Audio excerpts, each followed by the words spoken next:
casting as clean as possible. Alright, so we're going to go into the first game. This is Elst Outskirts, which looks familiar to me. I'll have a look when we get into this map. Now, I haven't seen a majority of these maps yet, other than Schilberg Outskirts and Khan. A lot of these I have kind of not really paid too much attention to, so we're going to have a little bit of a look through them now. We still got a minute 41 before this starts anyway. All this sorted. So yeah, this is Elst Outskirts, and we're just going to have a quick look at tactical maps. So a nice 3 VPs down the middle of the map, munitions very close to the bases. This means we're going to be seeing weapons upgrades and things for grenades and off-map abilities pretty much securely throughout the game. It's going to be very difficult to either decap or cap the enemy munitions, so that should secure that style of gameplay, which is going to be really interesting.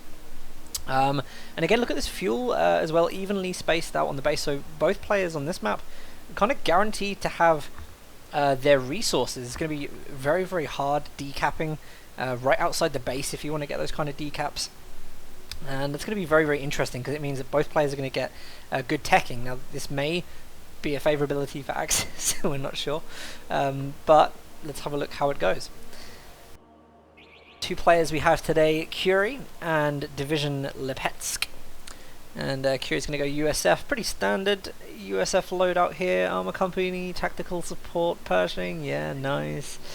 Division Lipetsk, he's got Ostrupen Commander. This is obviously like something Helping Hands has just been dominant with recently, so it doesn't surprise me to see Ostrupen in the loadouts here.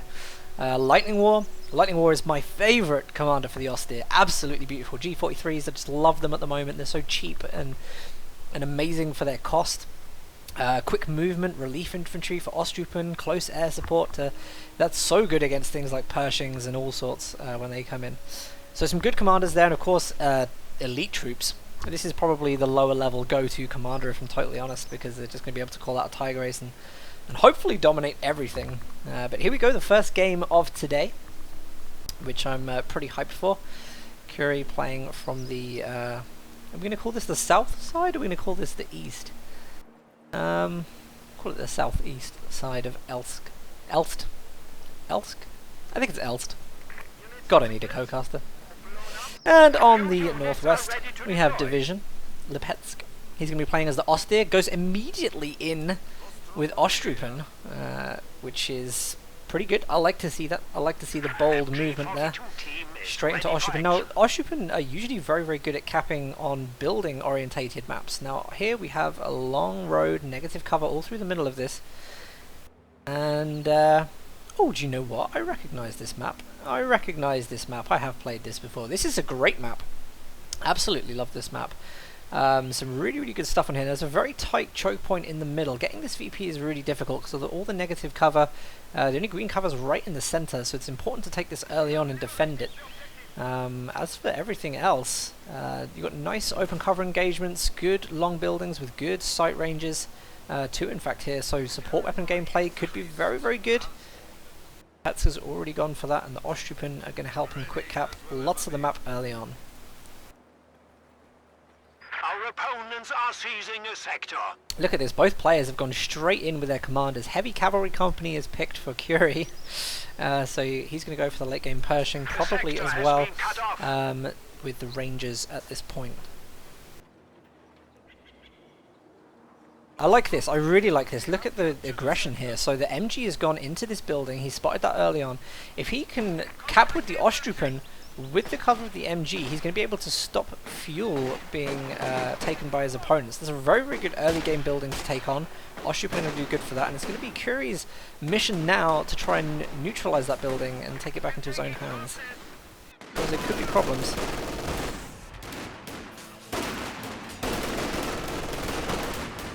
Good little building steal there. Double rifleman, Ostrupen on the retreat, negative cover as well, losing a fair amount of models. Fortunately, they're pretty cheap to reinforce.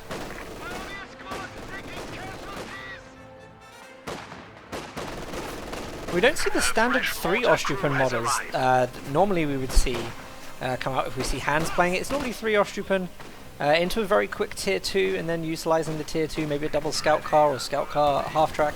We're not seeing that here though. We're actually going to see 2 Ostrupen with a support build from the tier 1, and I'm guessing that's so that he can really try and dominate all of these cutoffs. He hasn't had much success on this side. He isn't really keeping his army together. He's still trying to spread out in different directions. And this is going to be bad for him, I think, because when the USF mortar comes out, which it's building right now, this building is going to be in a bit of trouble.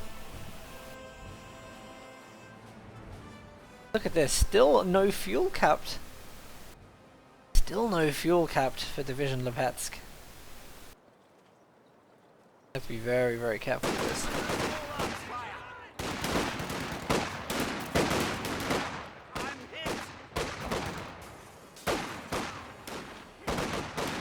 These engagements just aren't going to favour the Ostrupen at all. Rifleman in green cover probably going to have the upper hand here. These ones in the building will probably do reasonably well. USF mortar, as expected, straight away neutralising that building. I really feel like Division has missed out on the opportunity to deny fuel in the south. Bit of a mistake there. The Ostrupen are not faring out against the Rifleman. He doesn't have the MG to suppress the Rifleman either, sorry, making it really, really difficult for the Ostrupen to do any work at this stage. And what's this? Is this another mortar? He's got 2 mortars on the field now. More Ostrupen are coming in. This is a very, very strange build. There we go, and somehow, Division is managing to Cuiry's Rifleman constantly retreating back to the base. This could be a good opportunity now for Division. He needs to go and cap his fuel, like, urgently.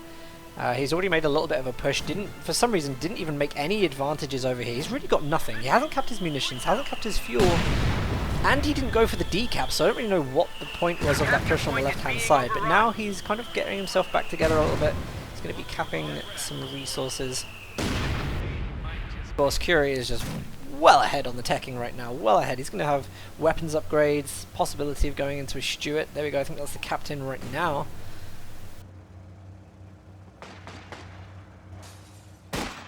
So tier 2, maybe some AT guns and laying some mines is going to be absolutely essential for Division.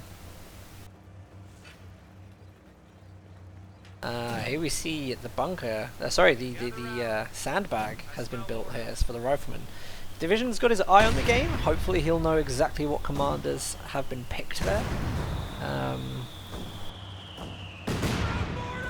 Ostrupen are going to go around for a little flank. That's very dangerous given the health of that Ostrupen squad.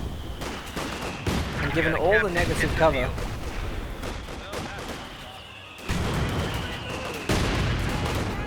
Straight away you can already tell the amount of indirect fire that's been plummeted into this game. Constantly raining mortar shells at this point.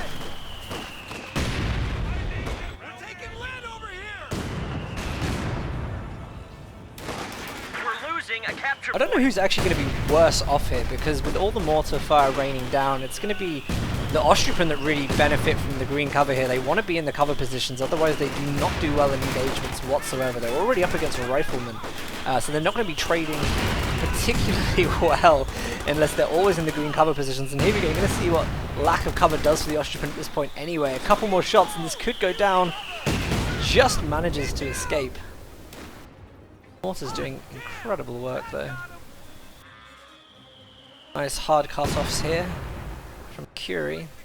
He's doing really, really well, to be honest, actually. He's constantly keeping his units together. He's just pushing off Ostir off the map in different sections. You know, sometimes he'll be pushing them off on the right-hand side of the map, forcing the retreat. And the thing that Division isn't doing is really keeping his army together. He's not being able to hold territory. Look how overextended he is here. That Ostrupen squad did go down as well. I didn't see how that went down, but it actually went down on the retreat. It must have been from the Rifleman squad that was actually pushing up this side.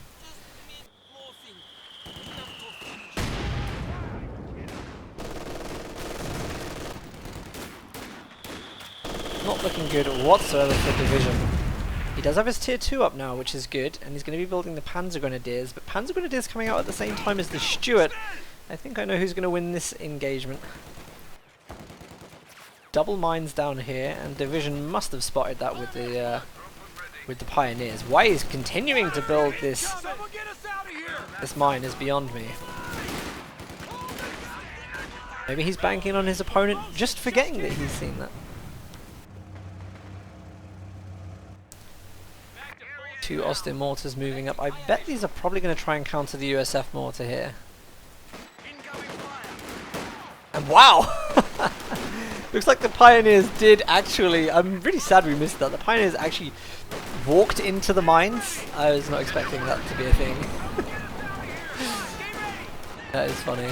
That is hilarious. Like, so he saw the mines going down.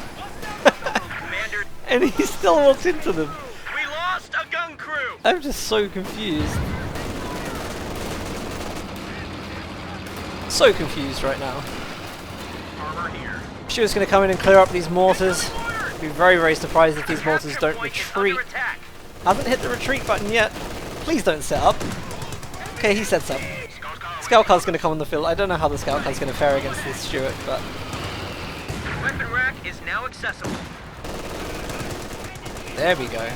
Nice little flank from the rifleman. They're trying to get around the side of the line of sight of the MG. Faust is going down from the Ostrupen. So maybe he's hoping that the scout car is going to come in and try and do some long-range damage. Panzer Grenadiers, not sure what he's doing here. Not really picking good engagements for his troops. Oh, I like this though. I do like this. This is a very nice little move here. He's going to try and take down this Stuart. Double Shreks, both of them connect. All the scout car has to do now is come in and get those last shots on the Stuart. Because he ain't chasing with the Panzer Grenadiers. A nice rifle nade there. Could have given engine damage to save the Stuart, but no! The Stuart does go down to the Panzer Shreks. That's a nice little pickup from Division. And actually puts Division in a pretty good spot. Especially if this rifleman squad goes down. Which it may. Crowds show 300 points on their line. That was very, very unfortunate. I don't think Division was really planning for that to happen, but it was a very, very good build of the Shreks. Needs to micro this scout car a little bit better here to get out. Nope. Gets caught by the rifle nade with the bazookas from the captain. This is a messy game. This is such a messy game. Look at this. Ostrupen need to get the hell out of there. The mortars are still firing down. Captain's going to push up, try and get those last shots in on the Ostrupen. Bars have been upgraded as well for the rifleman, making use of all those super munitions. In fact, this one's not connected, but he is, of course, been getting munitions way longer than his opponent has, thanks to a neglect of resources. A capture point is being overrun.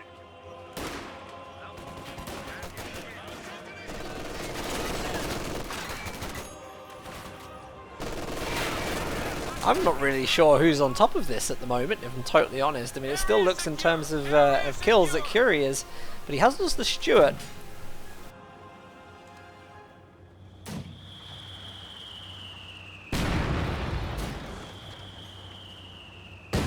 We're losing a capture point. Definitely not winning on VPs though. Definitely be something that is going to turn this game. Division hasn't really paid much attention to VPs at all during this game. If any more bars get on these riflemen, it's going to be very, very difficult for Ostrupen to have any engagement success. Bear in mind that all of these engagements are being fought on the negative cover roads as well, so bars just absolutely shred these units. All Cuiry has to do is really keep moving his squads around, trying to avoid the mortar fire. Should be okay. Even against the Panzer Grenadiers, they're going to have to run through a lot of negative cover to actually get close and do that high DPS. What is this I'm seeing? Supply drop incoming. And a back tech to Lieutenant. Okay. A capture point is under attack.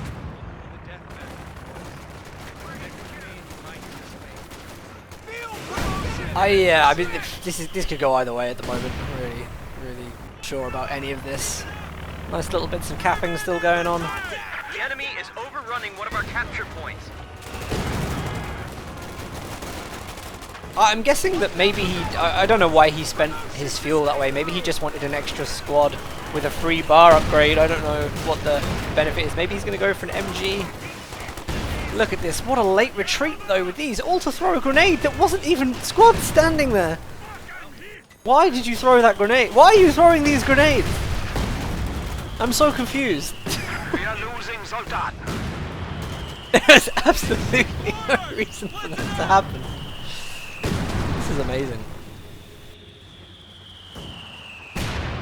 What a cracking game. Opening tournament games have got to be some of the most exciting parts of Company of Heroes.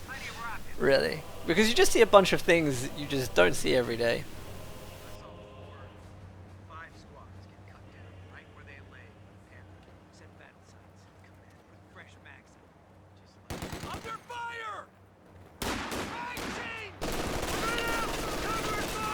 Nice. MG doesn't catch suppression on the first rifleman squad, but they don't choose green cover, so they are going to get suppressed as well on the second round.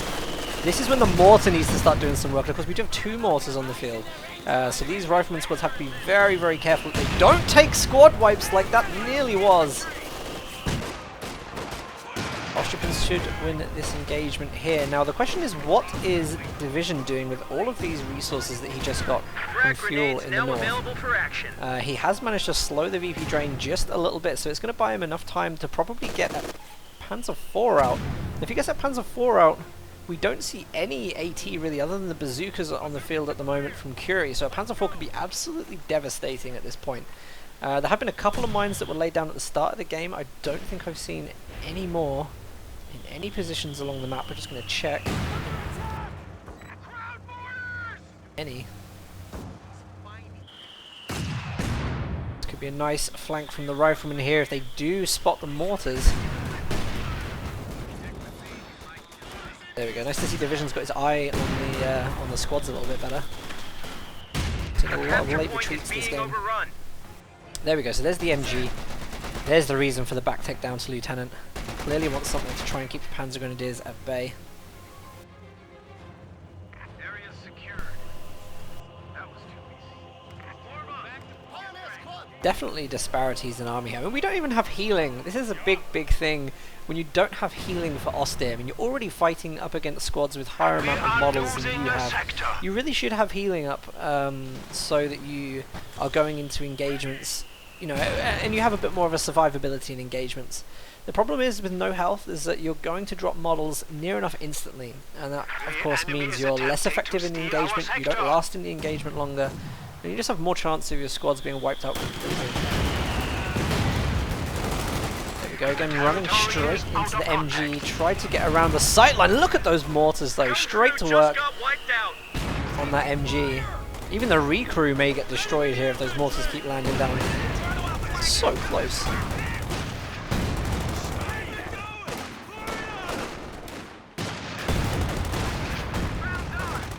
Now this Panzer IV really is going to be the game changer. The question is he going to be able to keep it alive? He's actually got a lot of veterancy on his squads, which is really nice to see for the Oster. Veterancy is very, very important.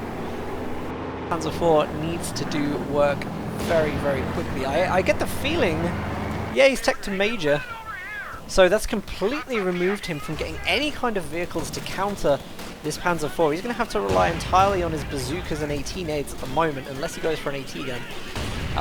So a little bit of a strategic dive here from Cuiry.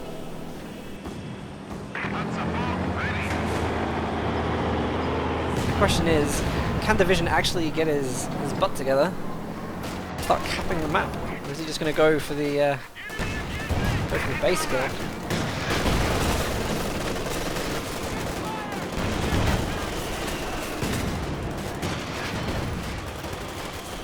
Very, very dangerous. No exit from the MG on that building. Another squad lost. Look at this. Look at the bravery from these riflemen. They're going in with the bazookas. There's a huge bazooka shot. Takes down so much health from the Panzer IV. Absolutely beautiful play there. Well counted. A lot more bazookas than actually will let on there. You can see all the squads that have the bazooka upgrade. Very, very good. And he's going to give up the game there. I think that was a sensible decision. Could have made so much with that Panzer IV if he'd just supported it properly. But, you know, lack of map control. Tough one.